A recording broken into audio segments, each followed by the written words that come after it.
미국이 지금 발칵 뒤집어졌습니다. CNN 헤드라인은 이렇게 시작했어요. 한국 엔지니어들 IC 단속에 구금돼 인권 우려 급증. 하지만 진짜 파장은 그 이후였습니다.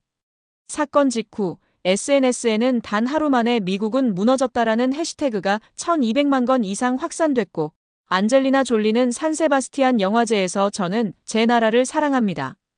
하지만 지금 저는 제 나라를 알아볼 수 없습니다라고 말했습니다. 마크 러팔로는 자신의 계정의 표현의 자유가 공격받고 있다며 반대 의견을 침묵시키면 민주주의를 잃게 된다고 경고했습니다. 월스트리트 저널은 이를 두고 트럼프의 반이민 조치가 미국 기술 산업의 기반을 뒤흔들고 있으며 한국 기술자들의 철수가 현실화되면 경제적 자해행위가 될 것이라고 경고했습니다. 가장 충격적인 사실은 이 모든 상황에서 한국은 단 한마디의 감정적 대응도 없이 철저히 준비된 반격을 시작했다는 점입니다. 그 이야기를 지금부터 들려드리겠습니다. 저는 백악관 이민국 기술이민 관리 책임자입니다. 제 업무는 미국의 기술 산업에 필요한 해외 인력을 관리하는 일이에요. 사바나 사건이 일어난 그날, 저는 백악관 상황실에서 실시간 중계를 지켜보고 있었습니다. CNN은 무장 요원이 한국 기술자들을 연행하는 장면을 보여주며 미국 민주주의의 붕괴라고 보도했어요. 절차상 문제가 없었습니다. 저는 대통령에게 보고하며 이렇게 말했죠. 트럼프 대통령은 고개를 끄덕였어요. 법을 어긴 자들을 처벌했을 뿐이다. 그의 목소리는 단호했습니다. 그때만 해도 저는 이 사건이 그저 일상적인 이민법 집행이라고 생각했어요. 큰 파문이 일지 않을 거라 예상했죠. 하지만 다음 날부터 상황은 빠르게 악화되기 시작했습니다. CBS는 트럼프의 자해 행위라 평했어요. 월스트리트 저널은 경제적 자살이라는 표현을 사용했고요.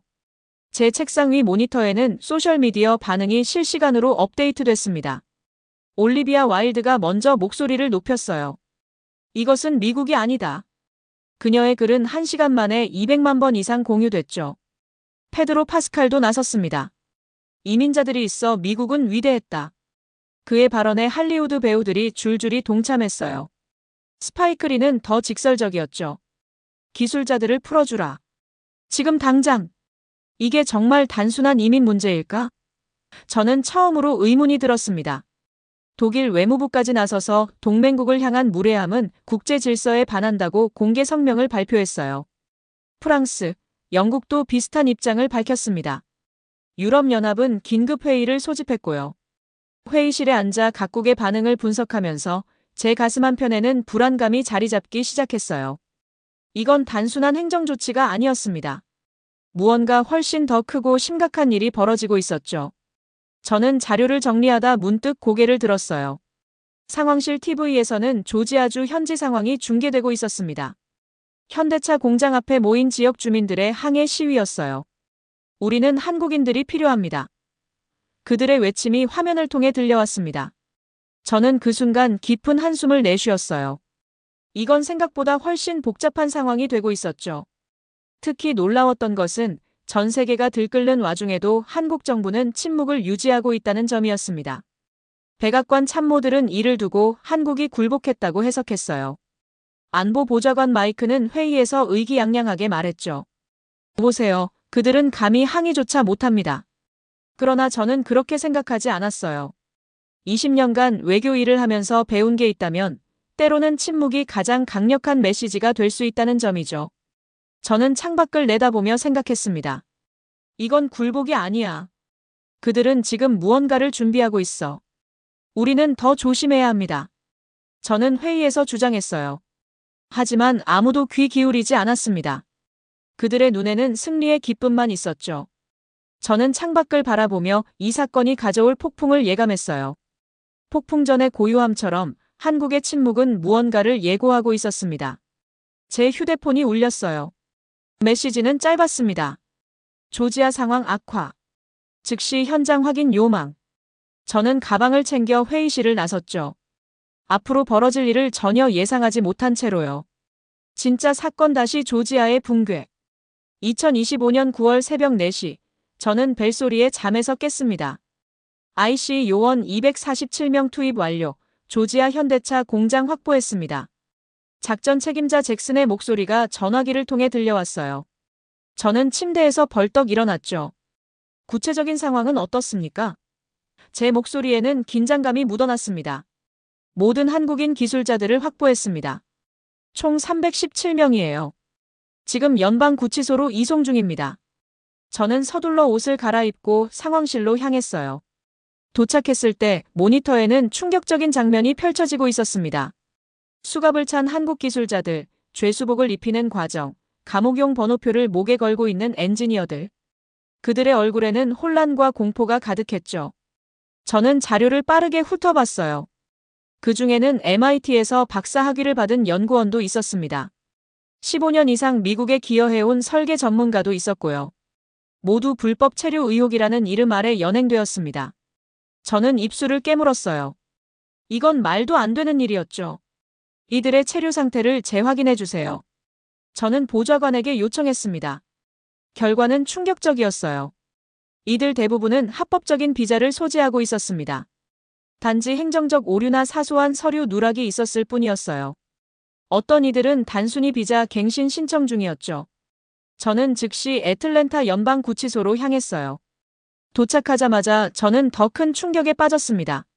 30명의 엔지니어가 좁은 공간에 갇혀 있었어요. 하루에 500ml 생수 2병을 나눠 마시고 있었죠. 간이 화장실도 없었습니다. 교도관들은 그들을 조롱했고요. 니들 영어 못하잖아. 무식하니까 여길 온 거지. 한 교도관이 비웃듯 말했어요. 저는 그 말에 화가 치밀었지만 침착함을 유지했습니다. 대신 철저히 상황을 기록했죠.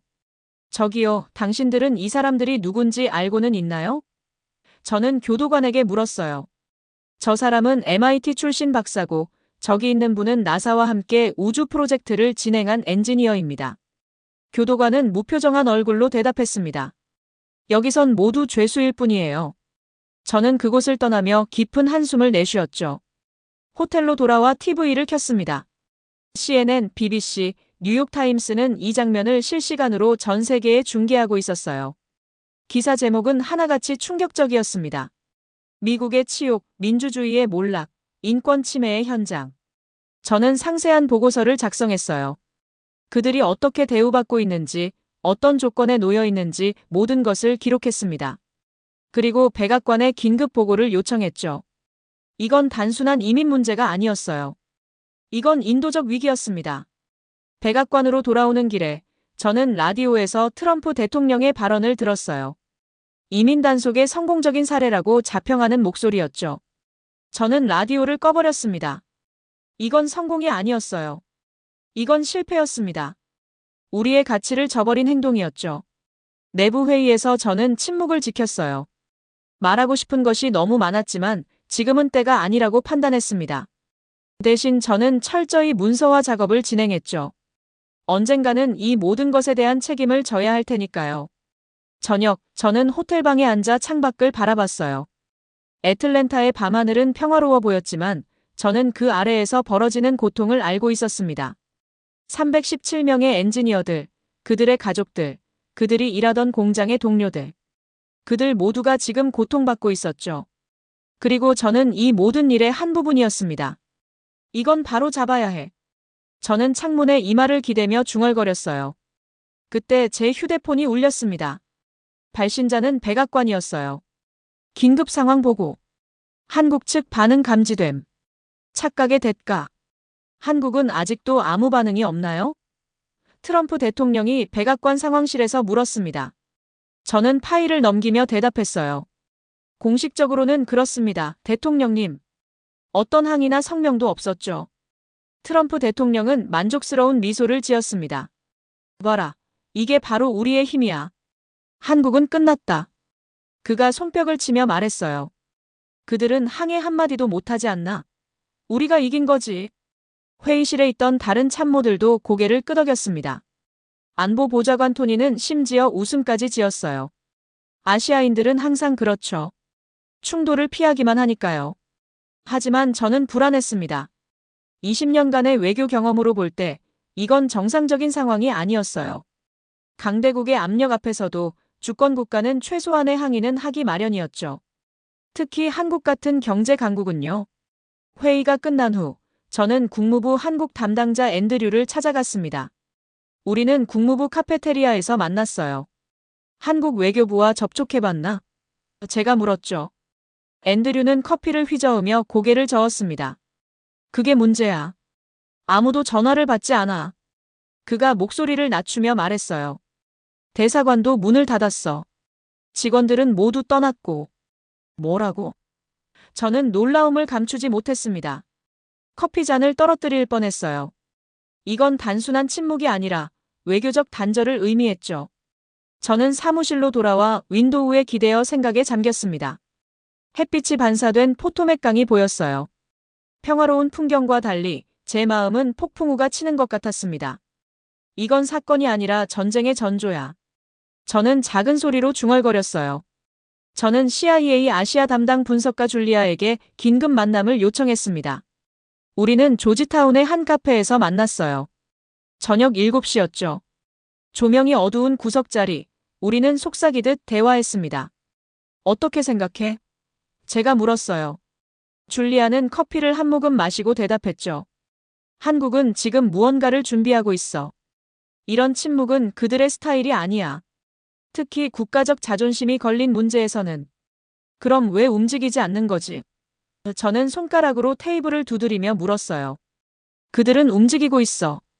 우리가 보지 못할 뿐이지. 줄리아가 심각한 표정으로 말했습니다. 이런 말하기 뭐하지만 나는 한국을 과소평가하는 것이 우리의 가장 큰 실수라고 생각해. 호텔로 돌아오는 길에 저는 한국계 미국인들이 운영하는 식당들을 지나쳤어요. 평소라면 북적이던 곳들이 텅 비어 있었습니다. 문에는 임시 휴업 팻말만이 걸려 있었어요. 마치 그들은 모두 무언가를 알고 있는 것 같았죠. 제 호텔 방 TV에서는 뉴스 채널이 24시간 사바나 사건을 보도하고 있었습니다. 한 평론가가 말했어요. 아무 말도 하지 않는 한국이 가장 무서운 상대입니다. 그들은 말하지 않고 행동합니다. 창밖을 바라보며 저는 다가올 폭풍을 예감했어요. 미국의 자만이 가져올 패착을요. 그리고 그 순간 제 휴대폰이 울렸습니다. 발신자 표시는 백악관이었어요. 저는 깊은 숨을 들이마시고 전화를 받았죠. 리처드, 당장 TV를 켜봐. 백악관 비서실장 마이클의 목소리는 떨리고 있었습니다. 한국이 움직였어. 반격의 개시. 리처드, TV 켜봐. 백악관 비서실장 마이클의 목소리였습니다. 저는 서둘러 TV를 켰어요. 모든 채널이 서울발 뉴스를 생중계하고 있었죠. 한국 외교부 청사 긴급 기자회견장. 카메라 플래시가 터지는 가운데 외교부 장관이 단상에 섰습니다.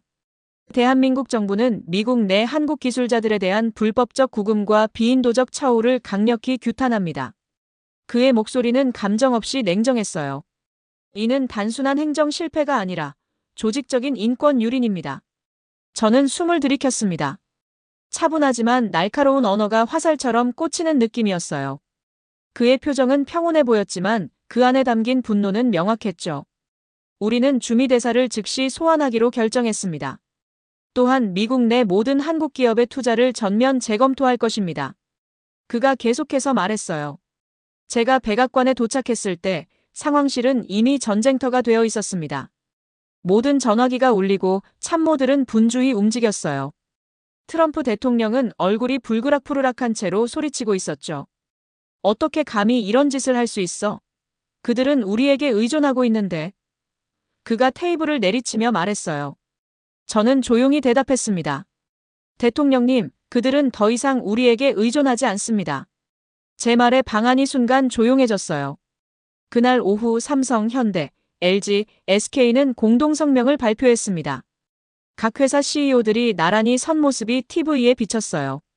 미국 내 진행 중인 모든 투자 계획을 즉시 동결합니다. 우리 직원들의 안전이 보장되지 않는 환경에서는 정상적인 사업 진행이 불가능합니다. CNN의 경제 분석가는 이를 두고 작은 용이 깨어났다고 표현했어요. 한국의 정제된 분노가 미국 전역을 흔들고 있습니다. 저는 상황실에서 실시간 보고서를 받았습니다. 텍사스 반도체 공장이 가동을 중단했어요. 테네시 배터리 공장도 마찬가지였죠. 조지아주에서는 현대차 공장 주변 도시가 패닉 상태에 빠졌습니다. 사람들이 식료품점에 몰려들어 물건을 사재기하기 시작했어요. 저녁에 열린 긴급국가안보회의에서 경제보좌관 로버트가 보고했습니다. 텍사스, 조지아, 테네시 3개주의 산업 기반이 흔들리기 시작했습니다. 현대차만 철수해도 조지아 경제는 20% 이상 축소될 겁니다. 트럼프 대통령은 믿을 수 없다는 표정이었어요. 그게 어떻게 가능해? 그들은 우리 시장이 필요하잖아. 그가 중얼거렸죠. 저는 감히 입을 열었습니다. 대통령님, 우리도 그들이 필요합니다. 아마 그들보다 더요. 이 말에 모두가 저를 쳐다봤어요. 침묵이 흘렀죠. 그들이 대체 뭘 원하는 거야? 트럼프 대통령이 마침내 물었습니다. 우리의 존중입니다. 제가 대답했어요. 그리고 우리가 그들의 기술자들을 어떻게 대했는지에 대한 사과죠. 회의가 끝난 후 저는 상황실에 남아 계속해서 들어오는 보고서를 검토했습니다. 한국의 반격은 정확하고 체계적이었어요. 감정적이지 않고 경제적 레버리지를 완벽하게 활용했죠. 저는 그들의 전략에 감탄하지 않을 수 없었습니다. 밤늦게 호텔방으로 돌아왔을 때 저는 창가에 서서 워싱턴의 불빛을 바라봤어요. 평화롭게 보이는 도시가 이제는 불안감으로 가득 찬 것 같았습니다. 그리고 처음으로 저는 이 일이 돌이킬 수 없는 지경에 이르렀다는 공포를 느꼈죠. 한국은 말 대신 행동으로 보여주고 있었어요. 그리고 그 행동은 미국의 산업심장부를 겨냥하고 있었습니다. 제 휴대폰이 다시 울렸어요. 리처드, 내일 아침 첫 비행기로 조지아로 가야 해. 대통령 특별 지시야. 마이클의 목소리였습니다. 현장 상황을 직접 파악해야 해. 저는 가방을 꾸리며 생각했어요. 이제 진짜 폭풍이 시작되는구나. 도시의 멈춤. 다음 날 아침, 저는 조지아주로 향하는 비행기에 몸을 실었습니다. 트럼프 대통령의 특별 지시였어요. 현장 상황을 직접 파악하고 보고하라. 애틀랜타 공항에 도착했을 때 이미 도시는 변해 있었죠. 거리는 한산했어요. 상점들은 문을 닫았고요. 마치 유령 도시 같았습니다.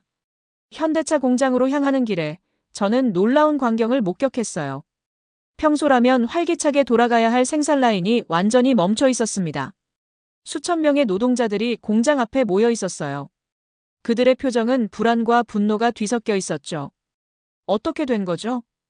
저는 공장 관리자 톰에게 물었습니다. 한국인 엔지니어들이 없으니 공장이 멈췄어요. 톰이 한숨을 내쉬며 대답했죠.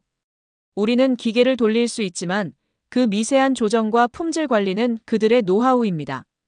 이건 마치 오케스트라에서 지휘자가 사라진 것과 같아요. 톰은 저를 공장 내부로 안내했습니다. 멈춰선 로봇들, 반쯤 조립된 자동차들, 혼란스러운 작업장. 직원들은 어찌할 바를 모르고 서 있었어요. 이 로봇 하나가 1초에 6개의 용접점을 찍습니다. 톰이 설명했죠. 하지만 누가 어디에, 어떤 강도로, 어떤 각도로 용접해야 하는지 아는 건 한국인 엔지니어들이에요. 그들은 그걸 손끝으로 느껴요. 저는 더 충격적인 소식을 들었습니다. 텍사스의 삼성 반도체 공장에서는 수율이 0.3%로 폭락했다고 해요. 칩 1000개 중에 3개만 정상 작동합니다. 보고서는 그렇게 말했죠. 미국인 엔지니어들이 공정을 이어받았지만 결과는 재앙적입니다. 저는 공장 주변 지역을 둘러봤어요. 불과 이틀 만에 식당들은 문을 닫았습니다. 상점들은 텅 비어 있었고요. 부동산 중개인은 집값이 30% 이상 폭락했다고 말했어요. 실업률은 도시 역사상 최고치를 기록했죠. 이게 다 한국인들 때문입니다. 한 주민이 분노하며 말했습니다. 저는 그에게 조용히 물었어요. 아니요, 이건 우리가 그들의 가치를 몰랐기 때문입니다. 그 말에 그는 잠시 침묵했죠. 지역 시장실에서 열린 긴급회의에는 지역 정치인들과 기업인들이 모였습니다. 분위기는 무거웠어요. 조지아 주지사가 입을 열었죠. 우리는 공장을 유치한 게 아니라 한국인을 유치한 것이었습니다. 그 차이를 이제야 깨닫게 되었네요. 그가 한숨을 내쉬며 말했어요. 우리 도시의 경제는 그들의 기술에 의존하고 있었습니다. 건물과 기계는 그저 껍데기였을 뿐이죠. 저녁 백악관에 보고하기 위해 화상회의에 참석했습니다. 제가 본 상황을 있는 그대로 전달했어요. 대통령님, 이건 단순한 경제적 타격이 아닙니다. 도시 전체가 멈추고 있어요. 한국 기술자 한 명의 손끝이 미국 산업을 움직이고 있었다는 사실을 우리는 몰랐습니다. 트럼프 대통령은 처음으로 불안한 기색을 보였어요. 해결책은 어떻게 하면 되지? 그들에게 사과하고 구금된 모든 기술자를 즉시 석방해야 합니다. 저는 단호하게 말했죠. 절대 안 돼. 트럼프 대통령이 소리쳤어요. 미국은 절대 약해 보이지 않아. 화상회의가 끝난 후 저는 호텔 창가에 서서 텅 빈 도시를 내려다봤습니다. 불빛 하나 없는 공장, 한산한 거리. 이것이 미국의 미래일까요? 저는 생각했어요. 우리가 자만심 때문에 스스로를 파괴하고 있다는 것을요. 그리고 그때 제 휴대폰이 울렸습니다. 발신자는 한국현대차 본사였어요. 저는 심호흡을 하고 전화를 받았죠. 여보세요, 리처드 밀러입니다. 안녕하세요, 리처드 씨.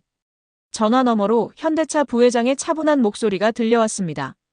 영어였지만 한국 억양이 묻어났어요. 우리는 미국 정부의 메시지를 전달하고자 합니다. 저는 숨을 깊게 들이마셨어요. 네, 말씀하세요. 제 목소리가 떨리고 있다는 걸 느꼈습니다. 우리는 72시간을 드리겠습니다. 그의 목소리는 감정이 없었어요. 72시간 내에 우리 엔지니어들이 모두 석방되지 않으면 우리는 미국에서의 모든 사업을 중단하겠습니다. 그게 전부였죠. 조건도 없고 항의도 없고 경고도 없었습니다. 시간만 있었어요. 저는 그 순간 깊은 공포를 느꼈죠. 이건 통첩이 아니라 선고였습니다. 이 결정은 번복될 수 없습니까? 저는 입이 바짝 마른 채로 물었어요. 우리 이사회는 이미 독일, 아랍에미리트, 인도로부터 파트너십 제안을 받았습니다. 그가 담담하게 대답했죠. 세계는 넓습니다, 리처드 씨. 미국만이 유일한 시장이 아니에요. 전화를 끊고 저는 즉시 백악관에 보고했습니다. 긴급회의가 소집됐어요. 경제보좌관들의 얼굴은 창백했습니다. 차트와 그래프가 스크린에 띄워졌죠. 모든 지표가 붉은색이었어요. 현대차가 철수하면 어떻게 되지? 트럼프 대통령이 물었습니다. 연쇄 반응이 일어날 겁니다. 재무장관이 떨리는 목소리로 대답했어요. 현대차의 부품 공급업체 1200개 이상이 파산할 것이고 그들의 공급업체도 무너질 겁니다. 최소 30만 개의 일자리가 사라질 거예요. 트럼프 대통령은 처음으로 침묵했습니다. 저는 감히 말을 이었어요. 대통령님, 이건 단순한 기업의 결정이 아닙니다. 한국은 이제 단순한 파트너가 아니라 전략 국가입니다. 그들은 우리에게 시간만 준다고 말함으로써 자신들이 힘의 위치에 있음을 보여주고 있어요. 밤새 이어진 회의에서 국가안보보좌관은 새로운 정보를 공유했습니다. 한국은 이미 독일, 프랑스와 새로운 기술 동맹을 논의하고 있습니다. 인도와 UAE도 대규모 투자를 제안했고요. 저는 창밖을 바라봤어요. 비가 내리고 있었습니다. 빗방울이 유리창에 부딪히는 소리가 마치 시계 초침 소리처럼 들렸죠. 우리에게 주어진 시간은 점점 줄어들고 있었습니다. 48시간이 지났어요. 백악관은 아직도 결정을 내리지 못했습니다. 트럼프 대통령은 강경하게 나가야 한다고 주장했죠. 우리가 굴복하면 다른 나라들도 같은 짓을 할 거야. 그가 말했어요. 여론은 날로 악화됐습니다. 뉴욕타임스의 헤드라인이 기억나요. 미국 자존심 때문에 미래를 잃다. CNN은 24시간 특별방송을 했죠. 미국 경제의 붕괴가 시작되고 있습니다. 마지막 24시간, 저는 대통령과 단독 면담을 요청했어요. 백악관 집무실에서 저와 트럼프 대통령, 단둘이 마주 앉았습니다. 대통령님, 우리가 지금 선택해야 합니다. 제가 말했어요. 자존심을 지킬 것인가, 아니면 미국의 미래를 지킬 것인가. 트럼프 대통령은 창밖을 오랫동안 바라봤습니다. 그의 얼굴에는 갈등이 깃들어 있었어요. 마침내 그가 입을 열었죠. 청문회를 준비해. 내가 증언할 거야. 무슨 말씀이신지요? 저는 놀라서 물었습니다. 진실을 말해. 트럼프 대통령이 말했어요. 국민들에게 우리가 얼마나 큰 실수를 했는지 말해. 저는 그 순간 이해했습니다. 이것이 바로 미국의 위대함이었어요. 실수를 인정하고 바로잡을 수 있는 능력. 저는 고개를 끄덕였죠. 알겠습니다, 대통령님. 의회 청문회장, 카메라 플래시가 끊임없이 터지는 가운데 저는 증언대에 섰습니다. 온 나라가 지켜보는 가운데 제가 말할 진실에 미국의 미래가 달려 있었어요. 저는 목을 가다듬고 마이크에 입을 가까이 했습니다. 존경하는 의원 여러분. 저는 입을 열었어요. 저는 오늘 국가의 이름으로 진실을 말하고자 이 자리에 섰습니다. 목소리가 떨렸지만 저는 계속했죠. 우리는 큰 실수를 저질렀습니다. 우리는 기술을 단순한 제품, 기계, 숫자로 봤어요. 하지만 기술은 그걸 다룰 줄 아는 사람의 감각입니다. 손끝의 느낌, 눈빛의 집중력, 경험의 깊이죠. 청문회장은 완전히 조용해졌습니다. 모든 의원들의 눈이 저에게 고정됐어요. 저는 계속 말했죠. 우리는 한국 엔지니어들을 단순한 노동력으로 보았습니다.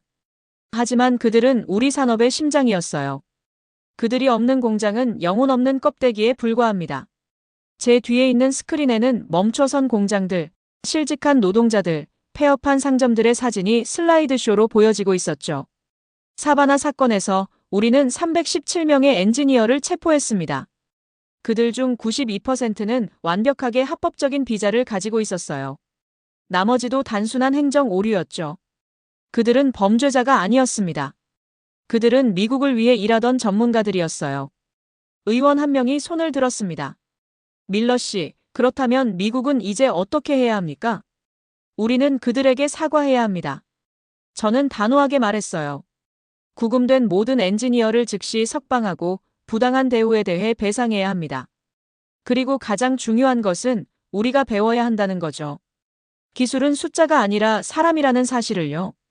또 다른 의원이 물었습니다. 한국과의 관계를 회복할 수 있을까요? 저는 잠시 생각했어요. 쉽지 않을 겁니다. 신뢰는 쉽게 깨지고 회복하기는 어렵죠. 하지만 우리는 시도해야 합니다. 미국의 미래가 달려 있으니까요. 청문회가 생중계되는 동안 전국에서 여론이 급변했습니다. SNS에는 해시태그 RELEASETHEMNOW 해시태그가 확산됐고 대학생들은 기술은 사람이다라는 구호를 외치며 시위를 벌였어요. 저녁 트럼프 대통령은 긴급 연설을 통해 모든 한국 기술자들의 석방을 명령했습니다. 그리고 처음으로 그는 실수를 인정했어요. 우리는 이 상황을 잘못 처리했습니다. 한국 정부와 국민에게 공식적으로 사과드립니다. 우리는 동맹국으로서, 파트너로서 더 나은 모습을 보여드려야 했어요. 저는 TV 앞에 앉아 그 순간을 지켜봤습니다. 역사적인 순간이었어요. 미국이 자존심을 버리고 진실을 인정하는 순간.